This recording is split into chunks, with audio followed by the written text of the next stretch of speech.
Ni kweli umesikia simulizi nyingi, lakini nikuhakikishie simulizi hii ni ya kipekee kabisa. Simulizi yetu inatupeleka katika chumba ambapo tunakutana na simu janja ikiwa kwenye stuli ya kioo, waya wake wa chaji aina ya Type C ukiwa umechomekwa kwenye simu hiyo. Waya huo umechomekwa kwenye extension ambayo waya wake umechomekwa kwenye socket nyeupe ukutani.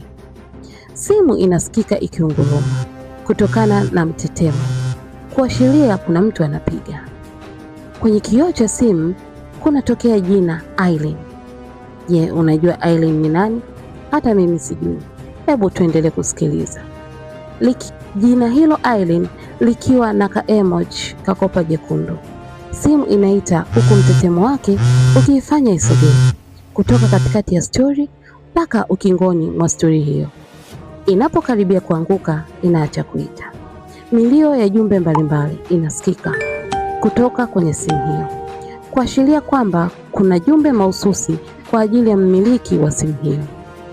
Kwenye kioo kunatokea ujumbe ukiwa umeandikwa, "Uko wapi Aileen?" kwa herufi kubwa kabisa, ukifuatiwa na ujumbe mwingine ukiwa umeandikwa, "Kuna kitu hakipo sawa," na ujumbe wa tatu unasomeka, "Pokea simu, nina hisia mbaya sana."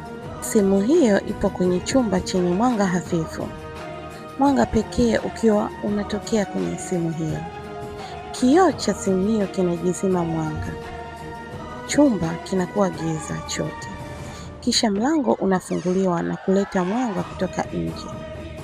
Lilian anaingia ndani akiwa na taulo huku akiwa anajifuta maji. Anapotaka kurudishia mlango, mara kuna mkono ukiwa umevaa gloves nyeusi unazuia mlango. Jamaa anaingia ndani kwa mabavu. Lilian anajaribu kupiga kelele, lakini mdomo wake unazibwa na jamaa huyo. Lilian anaishia kulia, lakini sauti haiendi mbali, inasikika humo ndani. Inafuatiwa na sauti ya kisu kikichoma mwili wa Lilian. Damu zinamwagika kwenye kioo cha simu, kwenye sakafu, kwenye meza, stuli na ukutani.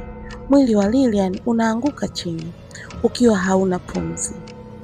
Mlango unafunguliwa, kisha jamaa anatoka na kufunga tena. Dakika chache zinapita, kisha mlango unafunguliwa. Aileen anahema kwa nguvu sana. Anauona mwili sakafuni kwa msaada wa mwanga unaotoka nje kupitia mlango. Kisha anapiga kelele kwa hofu kubwa sana na kwa uchungu. Kabla hatujapata wasaa wa kuendelea na kukielewa kisa au nini chanzo cha kilichomkuta Lilian, hebu nikurudishe masaa 9 kabla. Masaa 9 kabla tunajikuta tupo katika jiji la Dar es Salaam na jua likiwa ukingoni katika jiji hilo. Bahari ya Hindi chini ya jua hilo liliakisi vyema mwangaza huo wa jua. Hiyo ilionyesha ni inshallah ya siku iliyoanza vyema kukaribia kuisha vyema. Vijana wa rika la kati ya miaka 23 mpaka 28 walionekana wakicheza mziki wa makombolelo bila kujua una maana gani, huku wakiwa na furaha tele.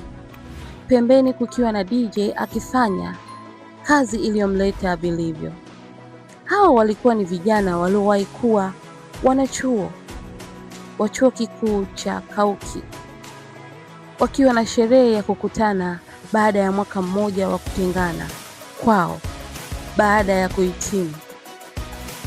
Mwaka huo wote walikuwa wakiwasiliana kwenye group lao la Facebook, na ndivyo walivyoweza kupanga hii sherehe na kuifanikisha. Chini wa uongozi wa kiongozi wao wa darasa, mara nyingi huwa anajulikana kama CR Jimson, ndo jina lake, wa kozi ya microbiology and biotechnology. Alisimama kisha akaashiria apewe kipaza sauti. Msaidizi wa DJ alipigapiga kichwa cha kipaza sauti, kisha akampa Jimson na mziki ukazima. Wahitimu hao walikuwa wakicheza, wakapiga kelele kuashiria kwamba hawajapendezwa na tukio la kuzima mziki huo. Oi oi oi, tutakiwasha sio muda. Nataka niwakumbushe tu sherehe yetu ndio hii inaendelea. Wote mmefika? Alisema Jimson na kuuliza swali hilo. Watu wakajibu ndio. Ian akadakia, Alidi hajafika, sijui kama bado yupo hai. Watu wakacheka kasoro Tuma. Alidi alikuwa yupo pembeni akiona aibu. Kila mtu alikuwa anamkejeli Alidi kwa kutokujua kuvaa, na pia siku hiyo hakuwa amechana hata nywele. Alikuwa kama mkulima vile. Alikuwa mtu mshamba zaidi na hakuwa mtu wa kujichanganya na watu. Tuma alimwangalia Ian kisha akasema, Ian, hujaacha utoto tu? Huku akiwa ameonyesha kutokupendezwa na tabia yake. Samahani kwa kukwaza mpenzi wako, sipati picha mkioana, itakuwaje?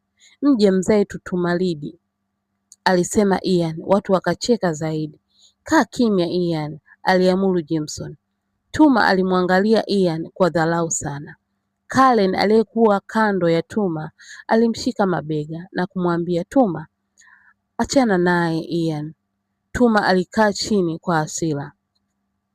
Sherehe iliendelea lakini haikuwa nzuri kwa Tuma. Hakupenda jinsi wanachuo wenzie walivyokuwa wanamdharau Alidi. Hata baada ya mwaka mmoja bado mtazamo wao haukubadilika juu yake. Walimuona kama kituko. Alidi alionekana mwanaume mpole zaidi na mnyonge zaidi ambaye hakuweza wala kuthubutu kujitetea mbele ya wanachuo hao. Tuma aliwaona kama watesi wake. Nilidhani maisha mtaani yamewabadilisha. Nilidhani wamekuwa, kumbe bado wako vile vile. Kwa nini wanamuonea hivi Alidi? Alisema Tuma kwa rafiki yake Karen. Unajua unajali sana kuhusu Alidi, alisema Karen. Unataka kusema nini? Alijibu Tuma. Hapana tu, alijibu Karen huku akitabasamu. Muda huu Karen na Tuma walikuwa wapo pembeni kidogo ya wengine, na mara muziki ulibadilishwa na DJ ukawa wa taratibu. Kigiza kilikuwa kimeanza kuingia. Kigiza kilipoingia bwana, wanachuo wakachaguana wawili wawili wa jinsia tofauti, wakaanza kucheza muziki huku wakiwa wameshikana. Hakuna aliyechagua kucheza na Alidi, hivyo Alidi alikuwa akicheza mwenyewe. Mark alikuja walipo Karen na Tuma. Na mwazima huyo, alisema Mark na kunyoosha mkono kwa Karen. Tuma akatikisa kichwa kuashiria kuruhusu aende naye. Karen na Mark wakaondoka. Idris alitokea alipotuma, akanyosha mkono. Twende tukasakate rumba, alisema kwa kujiamini. Hapana, alijibu Tuma, niko poa. Aliongea akimaanisha alichosema. Alipoondoka Idris tu, Alidi alisogea karibu. Asante, alitamka Alidi akimwangalia Tuma machoni. Usijali, alijibu Tuma. Waliangaliana kwa muda. Huna wa kucheza naye? aliuliza Tuma. Wewe, alijibu Alidi kwa swali. Tuma alichukua mkono mmoja wa Alidi akauweka kwenye kiuno chake. Akaushika mkono mwingine kwa mkono wake kisha akajisogeza karibu kabisa na Alidi. Wakabaki wanaangaliana na Alidi. Samahani, ilikuwa sauti ya Aileen akiwa amesimama na Lilian. Sauti hii ilimfanya Alidi ashtuke na kumwacha Tuma. Nazima simu yako, alijikolesha Aileen kisha akasema shida yake. Hii hapa, alisema Tuma huku akitokea mfukoni mwa jinsi yake na kumkabidhi Aileen. Aileen na Lilian walijibu kwa pamoja, asante, na kuondoka. Tulikuwa wapi? aliuliza Tuma. Hapa hapa, alijibu Alidi. Wote wawili wakacheka na kisha kuendelea na zoezi lao. walicheza mziki huo wa taratibu kama wapo sayari ya peke yao. Lilian na Aileen walikuwa na ajenda tofauti na wengine. Ni sawa tunachofanya? Aliuliza Lilian. Ni masiala bwana, hamna shida, alijibu Aileen. Walikuwa wakiongea huku wakibonyeza simu ya Tuma. Walipomaliza kufanya walichokuwa wanafanya, wakaondoka kwenda kumrudishia Tuma simu yake. Hatimaye sherehe iliisha na wanachuo wote wakaondoka Kigamboni kurudi makwao. Aileen na Lilian walikuwa wakiishi karibu. Ilikuwa inaanza nyumba aliyopanga Lilian, kisha inafuata ya Aileen. Kweli rafiki yangu, Mungu akutangulie.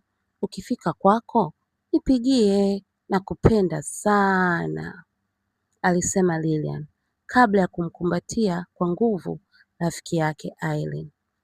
Aileen hakuwahi kukumbatiwa kiasi hicho na rafiki yake huyo. Lilian alimbana sana Aileen. Baada ya kumbato hilo, Aileen aliuliza, uko sawa? Lilian akajibu, ndiyo, ni vile wewe ni rafiki yangu bora zaidi maishani, na sidhani kama nitakuja kupata rafiki kama wewe tena. Kwa heri. Aliingia ndani Lilian. Aileen alipatwa na hisia hajawahi patwa nayo maisha yake yote. Hisia ilikuwa nzito. Alitembea taratibu kuelekea kwake. Bodaboda ilisimama mbele yake, ila alikataa kupanda. Maneno ya mwisho ya rafiki yake yalikuwa akijirudia kichwani mwake na yalikuwa yanamnyima raha kabisa.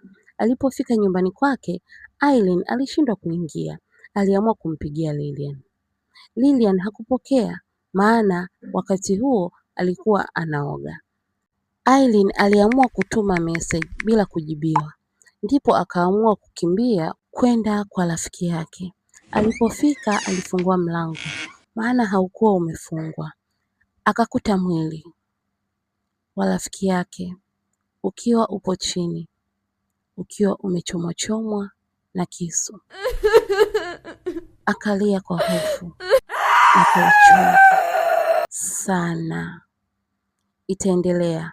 Usikose sehemu ya pili ya stori hii. Brad on the comment section.